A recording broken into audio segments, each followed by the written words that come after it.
नमस्कार दोस्तों, स्वागत है आपका आपके YouTube चैनल प्रीलिम्स पार में। यहाँ इस चैनल के माध्यम से हम यूपीएससी की प्रिपरेशन को कर रहे हैं। उसको हम बहुत ही सिस्टमैटिक रूप से हर एक सब्जेक्ट को कवर करते हुए प्रीलिम्स के साथ-साथ मेंस को भी कवर कर रहे हैं। इसी क्रम में हमने ज्योग्राफी का जो फिजिकल ज्योग्राफी है उसको लगभग कंप्लीट कर दिया है। अब कुछ जो छोटे-मोटे टॉपिक हैं वही बचे हैं, जिसमें से एक लगभग लास्ट टॉपिक इसे आप कह सकते हैं सी फ्लोर स्प्रेड थ्योरी, है ना?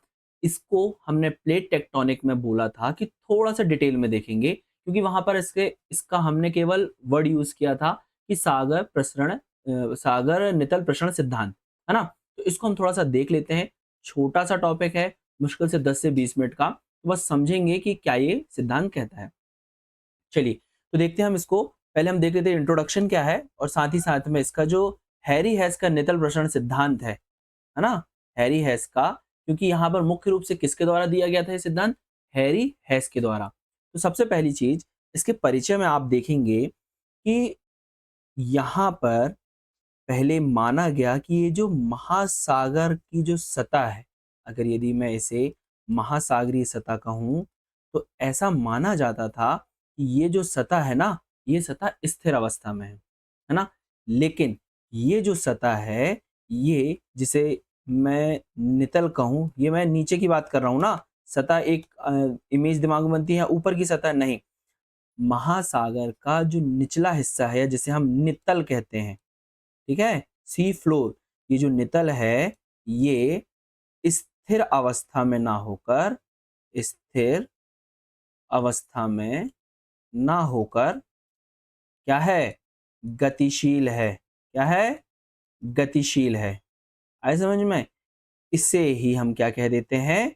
Sea floor spread theory. क्या कह देते हैं? Sea floor spread theory.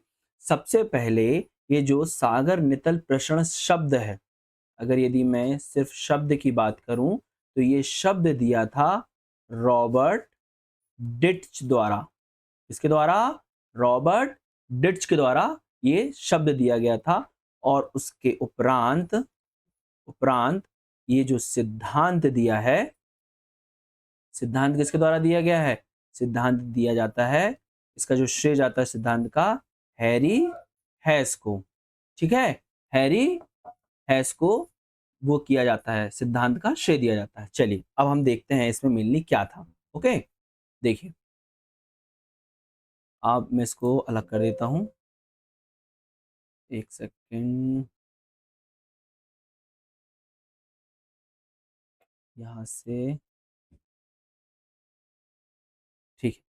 देखेंगे आप इसमें इंट्रोडक्शन, ये जो पेज बनाया था मैंने वहाँ समझा दिया आपको, कोई नहीं, चलेगा। सभी पेज अपने हैं, है ना? देखो, क्या हुआ? सागर प्रसरण जो सागर प्रसरण नितल सिद्धांत है, इसके अकॉर्डिंग आप समझने की कोशिश कीजिए कि क्या है ये सिद्धांत। ये डायग्राम हमने बहुत पहले भी समझा है। इसी डायग्राम की बदौलत हम यहाँ तक पहुँचे हैं, है ना? इस तरीके का ही हमारे पृथ्वी का हिस्सा है। उसके बाद आप देखेंगे ये वाला जो रीजन, जिसे हम क्या कह देते हैं? एस्थेनोस्फीयर। क्या कह देते हैं? एस्थेनोस्फीयर, जो कि मैग्मा का स्रोत है। क्या है? मैग्मा का स्रोत। तो ये जो मैग्मा का स्रोत है, यहाँ से निरंतर इस तरीके से मैग्मा ऊपर की ओर आ रहा होता है। जो एस्टेनोस्फीयर से मैग्मा का प्रवाह है, वो संवहन धाराओं के रूप में, हमने इसके पहले ये चीजें कहाँ देखी थी? ऑर्थर होम्स के द्वारा जो संवहन मैग्मा का संवहन तरंग का सिद्धांत दिया था, बस उसे यहाँ हैरी हेस के द्वारा अप्लाई किया गया है ना? कि जो मैग्मा है संवहन धाराओं के रूप में इस तरीके से ऊपर की ओर आता है, और ये जो सतह है यहाँ पर क्या करता है? टक्कर करता है, जिसके चलते इनमें दरार नुमा संरचना बन जाती है। इसको मैं अलग से बनाऊं तो इस तरीके से, ये अगर है तो इस वाली जगह पे क्या आ गई? दरार। अब चूंकि यहाँ दरार आ गई है, भ्रंश का निर्माण हो गया है, साथ ही साथ अब यहाँ लगातार क्या आ रहा है? लगातार मैग्मा तो आ रहा है।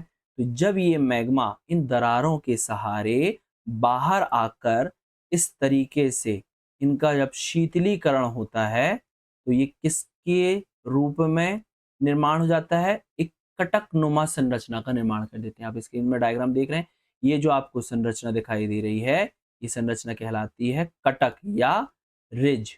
आया समझ में कि कटकों का निर्माण किस तरीके से होता है?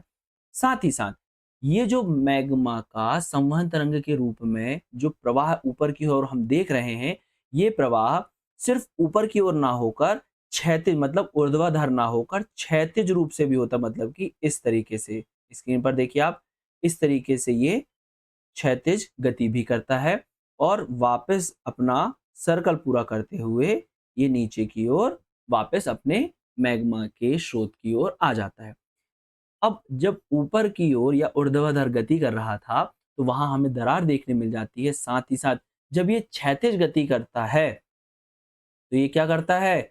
ये जो नितल है इसको स्थानांतरित करता है, मतलब फिर से ये जो संरचना है ये इस साइड की ओर खिसकेगी और इस साइड की ओर खिसकेगी, है ना? अगर यदि आप इस तरीके से देखिए, ये ऐसी संरचना आ गई, है ना?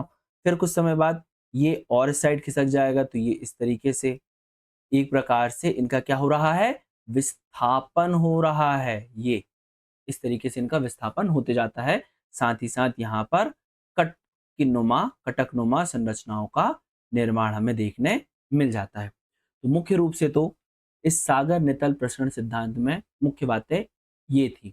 साथ ही साथ इसी के द्वारा आप कह सकते हैं कि जो हमारा महासागरीय नितल है उसका निर्माण लगातार हो रहा है, क्योंकि महाद्वीपों में आप देखेंगे कि अगर यदि यहाँ पर इस तरीके से ये महाद्वीपीय संरचना बन गई है, इसके बाद पुनः इसका निर्माण तो हो नहीं रहा है, स्थिर है ये, है ना? एक प्रकार से। लेकिन जो महासागरीय नितल है इसका निर्माण निरंतर रूप से हमें देखने मिल जाता है। इसी के साथ आप देखेंगे यहाँ पर इस महासागरीय सतह पर नितल पर ये जो कटकों का निर्माण हो रहा है ना, इनमें चुंबकीय गुण भी देखा जाता है। और जैसे जैसे आप कटकों के अक्ष से दूर जाते हैं वैसे वैसे यहाँ पर इन कटकों या चट्टानों की महासागरीय क्रस्ट की जो आयु है वो भी बढ़ते जाती है। फॉर एग्जाम्पल यहाँ से मैग्मा का प्रवाह हुआ और यहाँ पर उसका उद्गार हो गया, तो यहाँ पर जो संरचना बन रही है वो तो न्यू संरचना, एकदम नवीन संरचना है। लेकिन उसने क्या किया है, जो पुरानी संरचना थी, क्योंकि ये क्षैतिज गति भी कर रहा है तो पुरानी संरचना को उसने क्या कर दिया, शिफ्ट कर दिया है। तो जो पुरानी संरचना थी वो इस तरीके से शिफ्ट हो गई, मतलब ये दूसरे नंबर की संरचना हो गई। अगर यदि इसको मैं इस तरीके से बनाऊं, ये आप समझिए, है ना? फॉर एग्जाम्पल ये दोनों ओर बनती है ना, जो दरार है, कटक है, इस तरीके से कटक है, इसके इस ओर भी और इस ओर भी, है ना? तो ये ए है तो ये ए डैश है, तो ये सेम होंगी। इसके पहले चूंकि यहाँ पर चुंबकीय गुण भी देखने मिलता है तो यहाँ पर ये बी है और ये बी डैश है। अब जैसे ये सी है, ये सी डैश है। जैसे जैसे आप कटक के अक्ष से दूर जाएंगे तो वहां आपको जो महासागरीय क्रस्ट है उसकी आयु अधिक देखने मिलेगी। आया समझ में? आयु कैसी मिलेगी? अधिक देखने मिलेगी। साथ ही साथ इसका हमें पता किसके द्वारा चल जाता है, जो उपग्रह आधारित जो जानकारी है वो ये बताते हैं कि हमारा जो अटलांटिक और हिंद महासागर का क्षेत्र है, समझिएगा, इसको आप नोट भी कर सकते हैं, इंपॉर्टेंट फैक्ट है ना? जिससे आप इसको प्रमाणित कर सकते हैं ना। अटलांटिक एवं जो हिंद महासागर का जो क्षेत्र है इसकी प्रसरण की गति, इसकी प्रसरण गति लगभग कितनी है?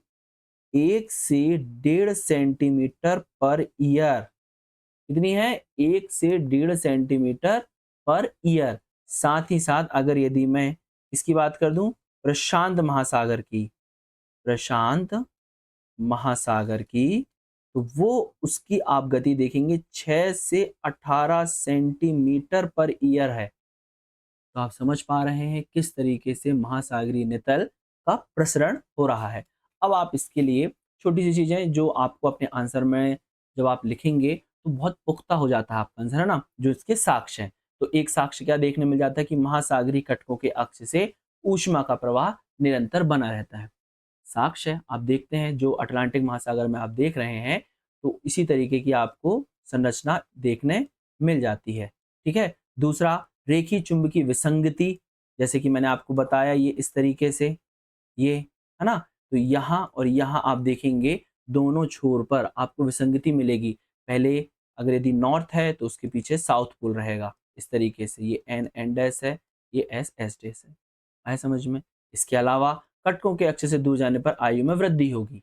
आपने अभी बताया, मैंने आपको बताया कि जैसे-जैसे आप कटक के अक्ष से दूर जाएँगे, तो यहाँ पर जो दूर है, अक्ष से जो दूर हैं चट्टानें या महासागरीय क्रस्ट, उनकी आयु हमको अधिक देखने मिल जाती है। साथ ही साथ इसके अलावा आप सैटेलाइट से प्राप्त साक्ष्यों को देख चुके हैं कि किस तरीके से वो आपको जानकारी दे रहा है कि हिंद महासागर और अटलांटिक में 1 से 1.5 सेंटीमीटर पर ईयर प्रसरण हो रहा है, और प्रशांत महासागर में तो ये 6 से 18 सेंटीमीटर प्रति वर्ष तक की प्रसरण दर के साथ में है।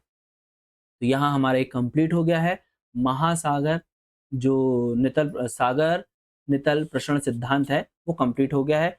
इसे आपने समझ लिया बहुत बेहतर तरीके से। इसी जो थ्योरी है इसने प्लेट टेक्टोनिक थ्योरी को क्या किया था, बल प्रदान किया था। ये लगभग 1960s के दौर पर आया था सागर प्रसरण नितल सिद्धांत, जिसके बाद में जो 1967 में प्लेट टेक्टोनिक आता है, वो इससे क्या प्राप्त करता है, एक बल प्रदान करता है, बल प्राप्त कर लेता है कि हाँ देखिए, हैरी हेस के द्वारा भी इस तरीके का कुछ सिद्धांत दिया गया है, जो ये शो करता है कि जो हमारा प्लेट्स हैं वो क्या हो रही हैं, विस्थापित हो रही हैं। तो मैं उम्मीद करता हूँ ये छोटा सा वीडियो आपको पसंद आया होगा, जिससे आपकी तैयारी को और मजबूती मिली होगी। अगर ये वीडियो आपको पसंद आ रहा हो तो इसे आप लाइक कीजिए, चैनल को सब्सक्राइब कीजिए और फ्रेंड्स के साथ शेयर जरूर कीजिएगा। Thank you.